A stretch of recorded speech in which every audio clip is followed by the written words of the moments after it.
The World at One, this is Mark Mardell with 45 minutes of news and comment. The Prime Minister has ordered an inquiry into the use of contaminated blood, which led to the deaths of more than 2,000 people. One of those affected, who now chairs the Tainted Blood campaign, speaks to us live. 2,400 people have died as a result of what the Health Secretary Jeremy Hunt described as this appalling injustice. Many of them were haemophiliacs who died from hepatitis C and AIDS-related illnesses. With more details, here's Nick Triggle. Pressure has been growing on ministers to agree to an inquiry into the scandal which has been called the worst treatment disaster in the history of the NHS. Around 7,500 patients, mostly haemophiliacs, are thought to have been infected by imported blood products, contracting hepatitis C and HIV. The UK imported the supplies during the 1970s and 1980s, some of which came from prison inmates in the US who sold their blood. The Prime Minister's official spokesman said 2,400 people had now died, and it was time to establish the causes of this appalling injustice, which had caused unimaginable pain and hardship. The inquiry will be UK-wide, and families will be consulted on what form it should take. It could be a judge-led inquiry or a Hillsborough-style panel. The Prime Minister has ordered an inquiry into the use of contaminated blood supplies which led to the deaths of more than 2,000 people. Haemophiliacs and other people were infected with hepatitis C and HIV from imported blood products in the 1970s and 1980s.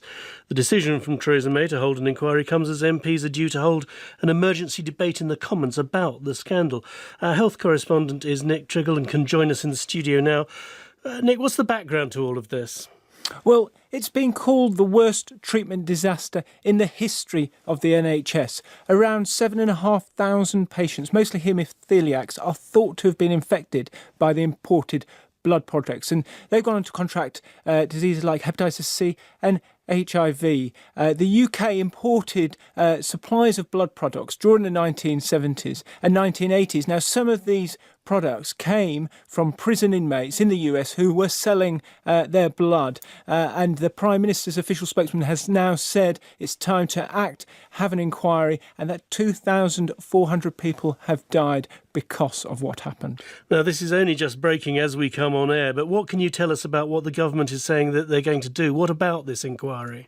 Well, there's been pressure for some time for the government to hold an inquiry, and it always said that they would if new evidence has come to light. They've said that evidence has, there's been a change and there is some new evidence, and it was time to fully establish the causes of this appalling injustice, and they said it had caused unimaginable pain and hardship. The inquiry will be UK-wide, and families will be consulted on what form it should take. It could be a judge-led inquiry or a Hillsborough-style panel, the government says. Nick, thanks very much indeed. Well, I hope we can be joined now by Andy Evans, the chairman of the Tainted Blood campaign. He's been campaigning for an inquiry for the last 20 years. Good afternoon. Hi there, Mark. What impact has this had on your life? I was infected with both HIV and hepatitis B and C at the age of 5 years old. I'm 40 now, so I've lived for most of my life with these infections. I was given the diagnosis of full-blown AIDS when I was 16, before any effective treatment came out. And luckily, I was one of the lucky ones. I managed to survive that until treatment did come out. But it's obviously had a terrible, terrible impact on my life. But of course, I'm one of the lucky ones. Out of the people who got HIV, around about 1,243 people, only 250 are left alive. So I've really beaten the odds on that. So when Jeremy Hunt, the Health Secretary, says it's an appalling injustice, you would obviously agree with that? Absolutely. I mean, I think most campaigners have known that it was an appalling injustice for, well, the best part of the last 30 years, really, when, you know, we've been battling to have a public inquiry into this. And I really feel that, you know, it's the result of, you know, that amount of time campaigning and, you know, sympathetic MPs who have managed to come forward. And I particularly like to shout out to Diana Johnson and Andy Burnham, who've been stalwart in their support for this and, you know, always banged on at the government about it to make sure that they listened, and now they finally have. And why has it taken so long? I think there's been lots of reasons. We have documentation from back in the day, which it shows the discussions around this tragedy. And I think the sheer scale of what would be let loose should liability be admitted on part of the government was part of the reason for having an inquiry and not actually admitting that fault was present at the time. So, and what is it that you want? Sorry, it's very difficult. Please continue. But I was going to ask, what is it you want the inquiry to find out, to learn? So we're obviously quite cautious at this point. We are celebrating that there will be an inquiry, but we're quite cautious because we don't know the terms of reference yet.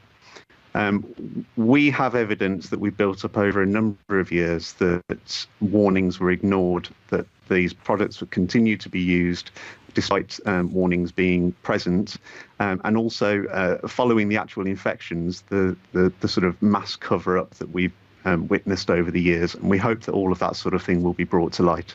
So what sort of inquiry, briefly if you can, would you like to see? We would like an inquiry that's very much patient and victim-led.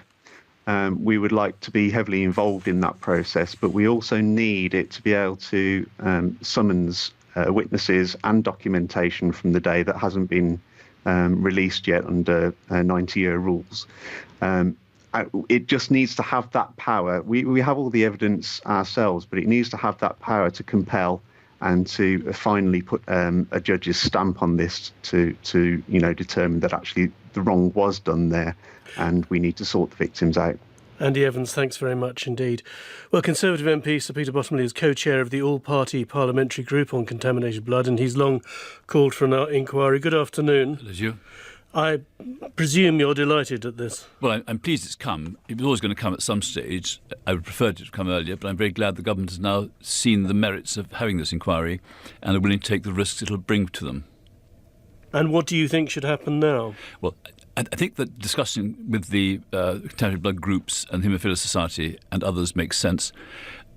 Some may remember the interview that Dr. Richard Stone gave on this programme, I think, a few days ago, when he was one of the members of the Macpherson inquiry, the Lawrence inquiry. And he said that having expert advisors like him, like John Sentamu, and there's one other person, mattered, and it helped the judge to bring things forward. But I think that the precise form will come out from when the victims start saying discuss what they'd like. The key point is that they must have powers to get documents, because these will have to come from pharmaceutical companies and government sources, so that everything is brought out in the open and can be considered together and in sequence. And what is it you want to discover, want to find out at the end of this? And do you want it to end in prosecutions? Well, I think and I don't want to prejudge it, but I think it's unlikely to end in prosecutions, partly because people were acting for the best motives, but they just made catastrophic mistakes. We have to remember that this was a change of treatment for people with haemophilia. In the past, they had products when they started bleeding. This treated them prophylactically, so to stop them getting a bleed. But then the mistake was made to get surplus factor from those states where blood donors tend to be people who are paid or people in prison. In this country, we're not paid, and I gave my 75th contribution recently. So you get a different type of health in the blood, but also how soon do they start checking and testing? Because even our blood wasn't tested until some years after the United States knew that this new way of producing the factor products was potentially dangerous. Do you think the fact that there is going to be an inquiry shows the new power of backbenchers? It could, but that I think would be easier to confirm if we, for example, had a motion on which people were going to vote. The government have acted in advance, so I don't think it's really that. I think it's that Theresa May, who was very, very good over the Hillsborough issue and as Home Secretary got that inquiry going, and I think had said that she was prepared to look to see whether it'd be appropriate to have one on the blood products. I think it's more the reflection of her. And she's got a strong will. She's got her mind in the right place. And I think that this is a decision she could have come to anyway. I'm glad it's come whichever way the pressures were. Sir Peter Bottomley, thank you very much indeed.